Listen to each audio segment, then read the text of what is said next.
Good morning, dear students. I am your teacher Dilip Shanger. Today I am going to teach you the chapter 2 stories about flying. मैंने बेटा आपको ये first paragraph करा दिया था, second paragraph भी करा दिया था. अब यहाँ से हम कराने जा रहे हैं. I will start from reading from here. Sun was ascending, ये भी करा दिया था. He stepped slowly out of the brink of the ledge and standing on one leg, the other leg hidden under the wing, he closed his eye, then the other. इसमें बताया गया है seagull है वो बैठा हुआ है अपने उस पहाड़ पे, ब्रिंग पे, एज पे, और उसने एक पैर अपना छुपा लिया है और दूसरे एक पैर को छुपा लिया है अपने पंखों के बीच में, और उसने अपनी एक आँख बंद कर ली है. Then the other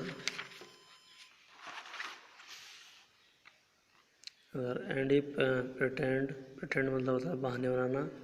pretend to be falling asleep. Still they took no notice of him.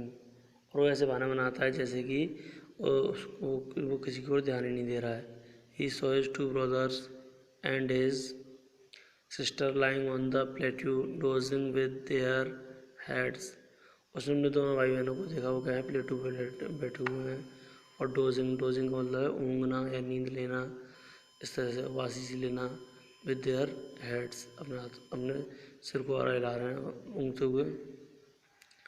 Sunk into their neck, और उन्होंने क्या कर लिया अपने हेड्स को सिंक की सेकंड फॉर्म में. सिंक का मतलब होता है डूब जाना, लेकिन यहाँ अपने गर्दन में छुपा लिया, अपने गर्दन के छुपा लिया है अपने नेक में. His father was preening the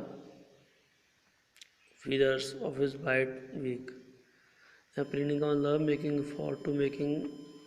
मतलब उसके फादर है जो अपने मतलब बालों, जैसे हम लोग अपने बालों को बाल काटते हैं, इस तरह से उसके फादर क्या कर रहे हैं, अपने पंखों को अच्छे से संवार रहे हैं. सजना संवरना कह सकते हैं, वो अच्छे से संवार रहे हैं. Preening. Feather on his white back. Only his mother was looking at him. या कहने का मतलब उसके जो भाई हैं, दोनों भाई बहन हैं, वो भी बैठे अपने खा पी के एंजॉय कर रहे हैं, आराम से नींद ले रहे हैं. फादर भी अपने बाल मतलब अपने पंखों को ठीक कर रहे हैं. कोई भी उसकी तरफ ध्यान नहीं दे रहा है यंग सीगल की तरफ. केवल उसकी माँ है, उसका ही केवल ध्यान है. कहते हैं ना माँ सबसे ज़्यादा बच्चों का ध्यान रखती है, तो वही जो उसकी माँ है केवल. ओनली, यहाँ एक वर्ड आया ओनली मतलब केवल उसकी माँ ही है जो उस पर क्या कर रही है, उसकी तरफ देख रही है. लुकिंग एट हिम, उसकी तरफ देख रही है. She was standing on the little high hump on the प्लेटू. She was standing on a little high, वो छोटे से ऊंचे. हमको मतलब कूड़ होता है, जैसे आपने कैमल वगैरह का ऊँट के देखा हो, ऊँट की पीठ देखी है, उस पर थोड़ा ऊंचा सा हिस्सा होता है, उल्टा बी आकार का, उसे हम बोलते हैं. तो वहाँ प्लेटू पे कोई छोटा सा कोई कुछ थोड़ा हम्प सा है, उस पर वो खड़ी हुई है, वहाँ से देख रही है वो. हर वाइट ब्रेस्ट थ्रस्ट फॉरवर्ड, वो देख रही है मतलब इस तरह से बैठी हुई है कि उसकी जो वाइट ब्रेस्ट है वो थोड़ा सा बाहर की तरफ आ रही है. Now and again she tore at the piece of fish that lay at her feet. और वो क्या कर रही है, टोर का मतलब टीयर की सेकंड फॉर्म में फाड़ना. वो फाड़ रही है क्या, पीस में टुकड़े, किसके, मछली के टुकड़ों को फाड़ रही है. जो मछली के दैट यहाँ रेफर कर रहा है मछली के उन टुकड़ों के लिए, ठीक है ना, या उस मछली के. That lay at her feet, जो उसके पैरों के पास पड़े हुए हैं, ठीक है. And then scraped each side of her beak on the rock. And then scraped का मतलब है उन्हें रगड़ना और उन्हें चमकाना.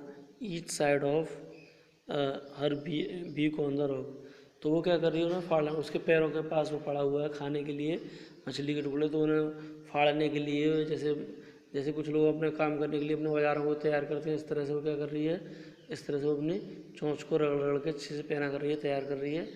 पैना करना नहीं कहेंगे, मतलब रगड़ रही है. उसके बाद वो क्या उसे खाने उसे वो मांस के टुकड़े और मछली के टुकड़े खाने हैं, चीरने फाड़ने, इसलिए. The sight of the food maddened him. बेटा ये जो लाइन है, the sight of the food maddened him, इस वाली लाइन को अंडरलाइन कर लो, क्योंकि ये बहुत इंपॉर्टेंट क्वेश्चन बनता है कि एक्सप्लेन दिस लाइन, इस तरह से, ठीक है ना। तो आप इसे अंडरलाइन कर लीजिए, the sight of the food maddened him, how he loved to tear food that way. और उसे भी कितना अच्छा लगता है वो इस तरह से जब उस फूड को फाड़ता है। फूड का मतलब यहाँ मछली से, मछली को फाड़ता है, चीरता फाड़ता है। Scraping his beak now and again and whet it, वो बार बार उसे क्या कर रही है, वेट मतलब शार्पन करना, तेज करना, अपने बार बार उसे रगड़ रही है चोंच को, और खाने के लिए तैयार हो रही है। गा गा गा he cried begging her to bring him some food, वो अपनी माँ से मतलब खाना मांगने के लिए निवेदन कर रहा है। शीगल गा गा गा, ये मतलब पक्षियों की भाषा है, उसमें वो कह रहा है ही क्राइड बेगिंग, बेगिंग मतलब मांगना, ठीक है ना। मांग her to bring him some food, कि उसके लिए भी कुछ खाना ले आए। गा कोला सी स्क्रीम, वो मतलब कुछ उसकी भाषा में उसे रिप्लाई करती है, गा कोला स्क्रीम बैक डेरिशिवली, उसका मतलब मजाक उड़ाते हुए कुछ अपनी भाषा में बोलती है और उसको खाना नहीं देती है, मजाक उड़ाती है उसका, उसकी माँ। मजाक उड़ाने का मतलब यहाँ उसे वो प्रेरित कर रही है कि वो थोड़ा उड़ना सीखे, वो चल के आए और क्या खाना खाए और इस तरह से वो उड़ना सीख जाए। But he kept calling plaintively and after a minute और so he uttered a joyful scream, वो बार बार क्या उनसे बार बार कह रहा है, यहाँ प्लेंटिवली का मतलब बार बार कह रहा है, एंड कॉलिंग प्लेंटिवली का मतलब यहाँ दुखी पूर्वक, मतलब दुखी हो गए, परेशान हो गए, बेचारा बार बार कह रहा है। एंड आफ्टर अ मिनट, और एक मिनट बाद, और so he uttered a joyful scream, और वो खुशी से चीख उठता है। After his mother had picked up a piece of the fish and was flying across to him, वही देख के खुश हो जाता है कि उसकी माँ एक मछली का टुकड़ा तोड़ती है, उसमें फाड़ती है और उसकी तरफ लेके आती है। He leaned it out, leaned मतलब झुकना, he leaned it out eagerly tapping the feet, वो बड़ा खुश होकर अपने पैर को इस तरह से इस तरह मारता है, जो रॉक पे, रॉक मतलब पहाड़ पे, जो पहाड़ चट्टान पे, उस पर विद हिज फीट, अपने पैर से, trying to get nearer to her, जब कोई ज़्यादा एक्साइटेड होता है तो इस तरह से उसकी ये फीलिंग जानवरों की होती है, जैसे मान लो कुत्ता ज़्यादा एक्साइटेड हो रहा है तो वो चिल्लाने लग जाता है, पंजे खुरचने लग जाता है, और भी कई जानवर हैं जो उस तरह एक्साइटेड होते हैं तो कुछ ना कुछ करते हैं। तो यहाँ इसका जो एक्साइटेडनेस है वो इससे दिखाई जा रही है कि टैपिंग द फीट, ठीक है बेटा। Trying to get nearer to her as she flew across, वो उसके पास उड़ के आती है। But when she was just opposite to him, जब वो उसके सामने है, सी हॉल्टेड, हॉल्टेड मतलब यहाँ रुकने से, ठीक है बेटा। उसके सामने आकर थोड़ा सा वो क्या कर जाती है, थोड़ा सा उसके पास आके रुक जाती है।